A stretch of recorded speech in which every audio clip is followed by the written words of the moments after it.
588, Monsieur Brun. Merci Monsieur le Président, Monsieur le Ministre, mes chers collègues. C'est un amendement rédigé en collaboration avec la FNAT, l'Association des accidentés de la vie, dont je salue ici les équipes, les adhérents et les bénévoles. Il vise à mieux connaître le nombre et la nature des licenciements pour inaptitude des salariés usés de plus de 45 ans.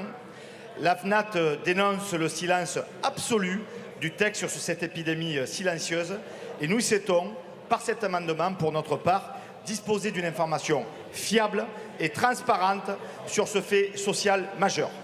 Merci, Monsieur le Ministre. Merci, Monsieur le Président. C'est effectivement le même débat que nous avons depuis quelques instants maintenant, avec la volonté de beaucoup d'auteurs d'amendements d'intégrer des indicateurs et des critères dans la loi, alors que nous renvoyons la définition de ces mêmes indicateurs et critères à un décret qui relève d'une concertation interprofessionnelle. Dire cela vaut pour tous les indicateurs, y compris pour les indicateurs qui sont les plus pertinents, les plus légitimes.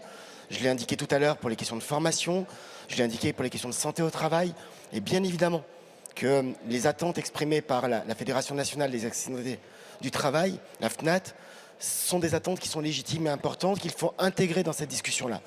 Mais de la même manière que depuis tout à l'heure je dis, Monsieur Brun, laissez-moi aller jusqu'au bout, je vous entends et vous savez que je vous écoute toujours.